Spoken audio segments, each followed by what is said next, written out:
Hi hello నమస్తే. నేను మీ Narasimha advocate. న్యాయవేదిక స్వాగతం. ఈరోజు ఒక ముఖ్యమైన అంశం తెలుసుకునే ముందు మిత్రులారా సబ్స్క్రైబ్ చేయండి, లైక్ చేయండి, షేర్ చేయండి. అలాగే ప్రతి నోటిఫికేషన్ పొందుతారని కోరుతా ఉన్నాను. ఈరోజు ముఖ్యమైన విషయం ఏంటంటే తెలుసా, వైద్య విధానంలో తనిఖీలు చేపడతా ఉన్నారు. మరి తనిఖీలు చేసే క్రమంలో విస్తృతమైన నిజాలు బయటపడ్డాయి. అదేంటంటే తెలంగాణ రాష్ట్రంలో లేదా ఆ రాష్ట్రంలో ఉన్న ప్రతి ప్రాంతంలోనూ తనిఖీలు చేపడితే అందులో ఆర్ఎంపీలు పిఎంపీలను అర్హత కలిగిన వాళ్ళు ఎంతమంది ఉన్నారు, వారు చేసే వైద్య విధానం గురించి తెలుసుకోవడం కోసం తనిఖీలు చేపట్టారు. వారు ఏ విధంగా మెడిసిన్ వాడుతూ ఉన్నారు, ఏ విధంగా వైద్యం వాళ్ళు చేపడుతూ ఉన్నారు, మరి వాళ్ళ పరిమితి దాటి వైద్యాన్ని అందిస్తూ ఉన్నారా, వారికి ఆ వైద్యం చేసేటువంటి అర్హత కలిగి ఉన్నారా అనే విషయాల గురించి వారి కోణంలో పరిశీలిస్తూ ఉన్నారు. ఇటు క్రమంలో బయటపడినటువంటి కొత్త విషయాలు ఏంటంటే, రాష్ట్రంలో ఉన్నటువంటి ఆర్ఎంపీలు పిఎంపీల వ్యవస్థలో అర్హత కలిగిన వాళ్ళతో పాటు అర్హత లేని వాళ్ళు కూడా ఈ యొక్క వైద్య విధానాన్ని అవలంబిస్తూ ఉన్నారు. ఎలాంటి ఆధారాలు, ఎలాంటి అర్హతలు, ఎలాంటి ప్రాక్టీస్ లేకుండా ఆర్ఎంపీలుగా చలమణి అవుతూ ఉన్నారు.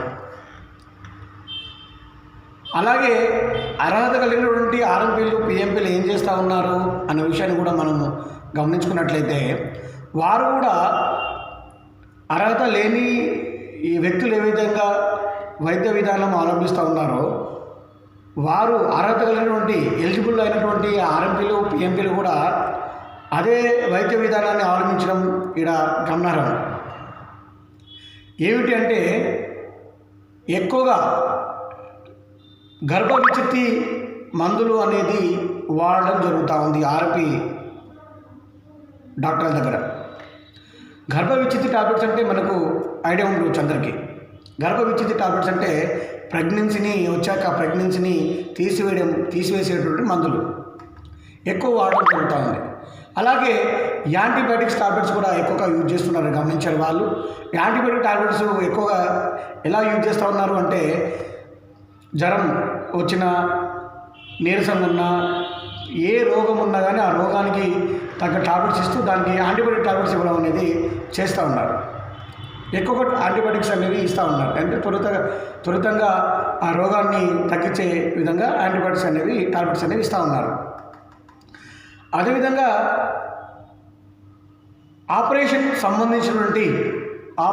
సంబంధించిన పరికరాలు వారి వద్ద ఉండడం అనేది అది పరిశీలించారు, అలాగే దాన్ని గమనించారు. అంటే ఒక ఆర్ఎంపీ డాక్టర్ చేయాల్సినటువంటి వైద్యం వారి యొక్క పరిమితి ఎంతవరకు ఉండాలో అంతవరకు ఉండకుండా వారి యొక్క వైద్యం యొక్క పరిమితి అనేది పెరిగిపోయింది అన్అఫిషియల్గా.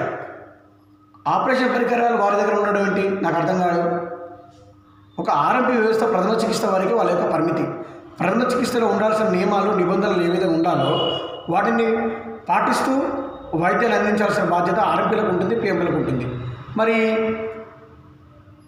ఎలాంటి ప్రాక్టీస్ లేకుండా, ఎలాంటి అనుభవం లేకుండా, ఎలాంటి అర్హత లేకుండా అమాయకమైన ప్రజలకు వైద్యం అందించడం అనేది ఎంతవరకు కరెక్ట్ అది?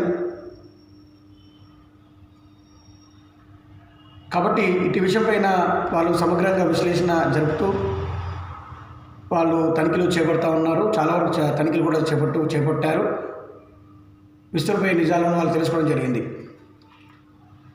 ఈ విషయంతో పాటు ఇంకొక విషయం ఏంటంటే, అర్హత కలిగినటువంటి ఆర్ఎంపీలు పిఎంపీలకు వాళ్ళ పరిధి దాటి వైద్యం చేయకపోయినా ప్రథమ చికిత్సను సరైన విధానం అందిస్తూ ఉన్నటువంటి ఆర్ఎంపీలు పిఎంపీలకు కూడా ఎన్నో రకాల దాడులు జరుగుతూ ఉన్నాయి.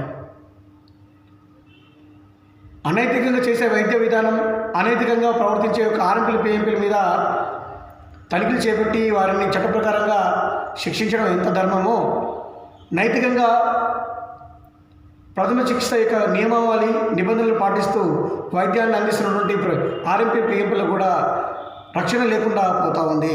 అలాంటి నిజమైన ఆర్ఎంపీలు పిఎంపీలకు కూడా రక్షణ కల్పించినటువంటి బాధ్యత ప్రభుత్వం పైన ఉంది. కాబట్టి మరి వారికి ఎలాంటి అనైతికమైన దాడులు జరగకుండా, వారిపై ఎలాంటి ఒత్తిడి జరగకుండా సామాన్య ప్రజలకు, గ్రామ స్థాయిలో ఉన్నటువంటి ఆర్ఎంపీలు పిఎంపీలు ఎవరైతే ఉన్నారో నిజమైనటువంటి ఆర్ఎంపీ పిఎంపీలకు వారు నియమ నిబంధనలతో వైద్యం చేసిన వారికి ఎలాంటి ఇబ్బంది కలగకుండా ఉండేటట్లుగా ఆర్ఎంపీ పిఎంపీల యూనియన్ కూడా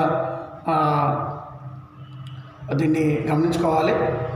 అలాగే ప్రభుత్వం పైన కూడా బాధ్యత ఉందని తెలియజేస్తూ ఉన్నాను. మిత్రులారా, ధన్యవాదాలు.